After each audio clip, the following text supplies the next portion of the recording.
Krita 5.3 has a lot of new features, but as an animator, the feature that I'm interested in is the gap fill feature with the fill tool.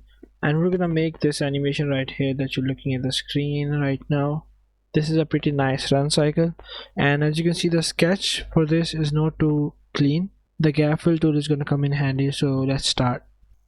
Okay, so this is what Krita looks like by default, and you can go to the animation workspace easy enough by just finding this button here, and this is the workspace button, and you can click and find the animation workspace. Now I have this a bit modified, but these are the only three things you need. This is the animation timeline. You need the toolbar, obviously, maybe the layer panel, and then another thing is the onion skin. But you can't see it anywhere around here, right? If you have any dockers hidden by default or by accident, you can go to settings, dockers, and find the docker that you want to bring up. In this case, we have onion skin, and you can click and you should be able to see it right here. We don't want to pin this though. Okay, now let's start with the animation. Let's draw the first keyframe.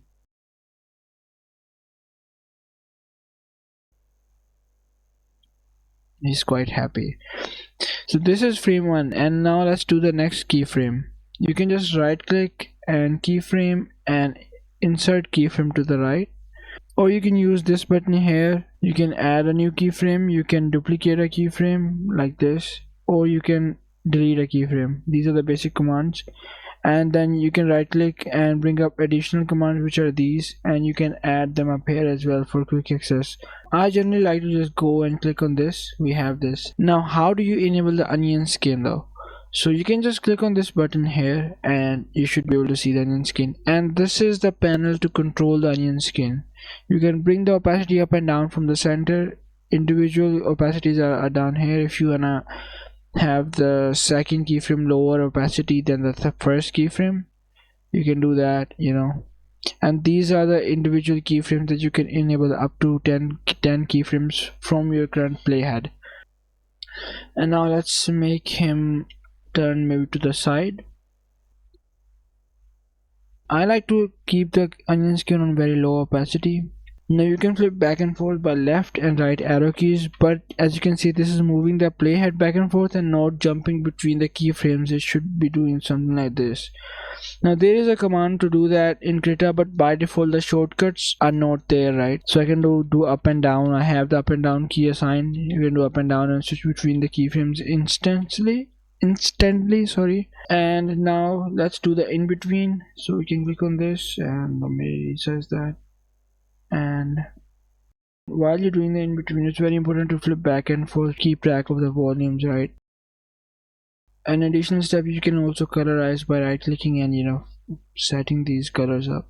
Now let's get back to the run cycle. So we're doing the keyframes first, and keyframes are the most important thing in any animation, but in run cycles, keyframe really informs the mode of the run cycle. So if you want energetic, a tired keyframe, or however you want it, you have to get the keyframes right. Then anything you do in between rarely matters, and you can get the mode right if the keyframes are right. Run cycle basically works on a principle where we have 3 steps: up, down, pass. Once you master this concept, you can animate any run cycle, any walk cycle that you want. And it's very easy to do it when you have the camera like this, and it's just straight on, and you can mirror the poses from side to side.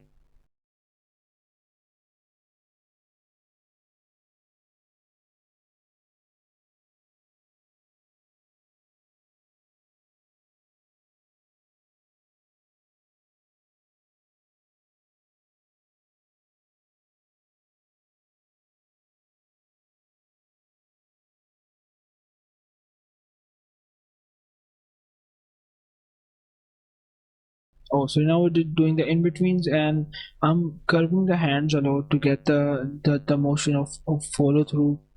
And follow through is also a principle of animation where one of your points on the body leads something, and then the other thing drags behind it. For example, in this instance, the knee is the elbow is leading and the hand is following behind, so it just creates a dynamic effects. For example, in this pose that I'm doing right now, and I'm doing a lot of adjustments and stuff. Krita's improvements with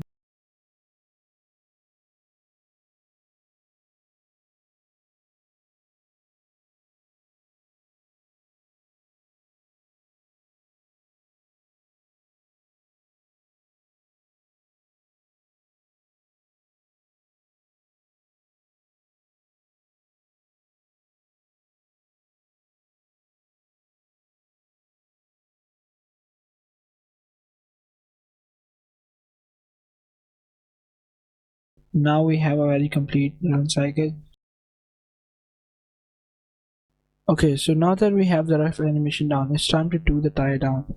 So let me stop this and let's make a new layer, which I have already done. And if you wanna do it, you can just press on this button. And let's rename this tie down. And same thing, let's create a blank frame on the first. And now we can just start doing it. Let's bring down the opacity of this and turn off the onion skin. Now we can start.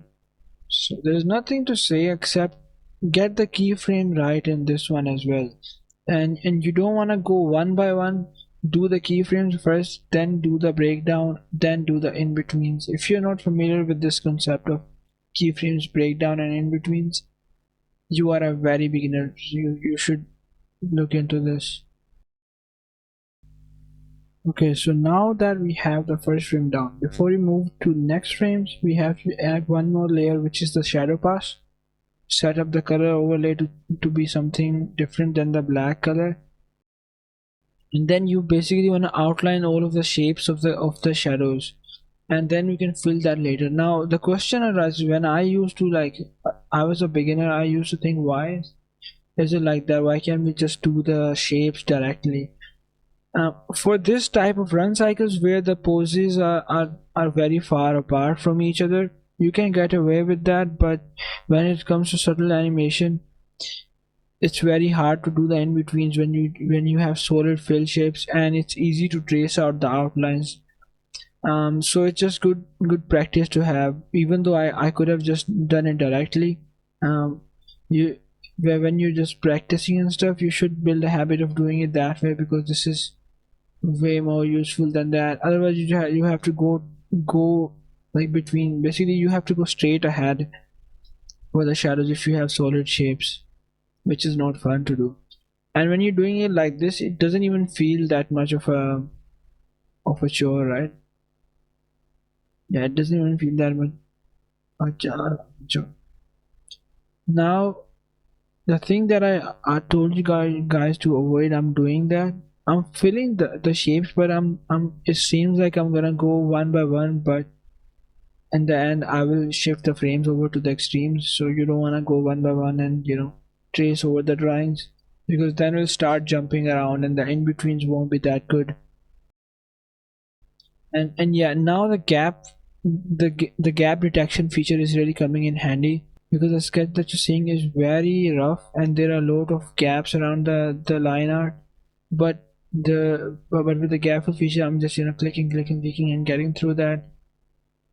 So somewhere I use lasso, because I don't wanna, like, when there are very like too many small shapes, I just lasso it around.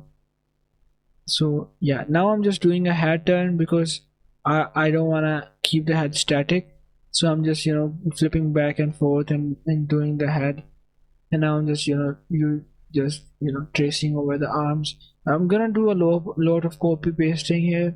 Wherever there are small spaces, I'm gonna try to do as much copy pasting as possible. And then I'm also gonna use shift and trace feature of this. Shift and trace is not a new feature. I have made a small add-on that uses Krita's built-in features to emulate a shift and trace thing. Yeah, so I'm just meticulously tracing over the things, keeping in mind I'm trying to keep nicer shapes, and I'm keeping the folds of the clothes in mind, because I don't want them to jump around when it's running. Even though with frames this like far apart, like the poses are too different between frames, these won't really make that much of a difference. But it's good to, again, it's good to have a practice of it when I'm doing walk cycles, right? For example, walk cycles are way more. Walk cycles are frames that are very close to each other, so you have to be careful with this. Any small inconsistency, it just makes your animation wobble around too much. And then you can also care about arcs and stuff. If you don't want to trace over the, well, meticulously follow each stroke, you can focus on the arcs, and that should make your animation automatically smoother, because if the arcs are nicer, the animation gets nice automatically, like the half of the work is there.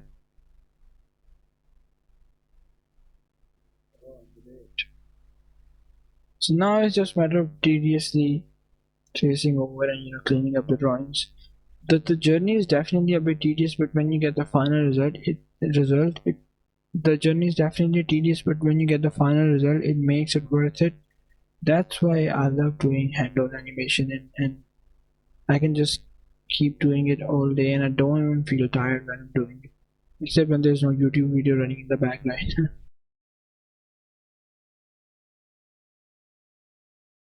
Honestly, considering using Krita as my full-time animation software rather than Blender, I used to animate. Well, nowadays I'm animating in Blender, like 2D animations, hand-drawn, because Blender's compositor and then Blender's advanced features of rigging and everything, they are very good. But the thing that Blender lacks at is the brushes, and then the fill tool is not too good. It gets very tedious when you want to fill things. It does not compete with the raster when it comes to that.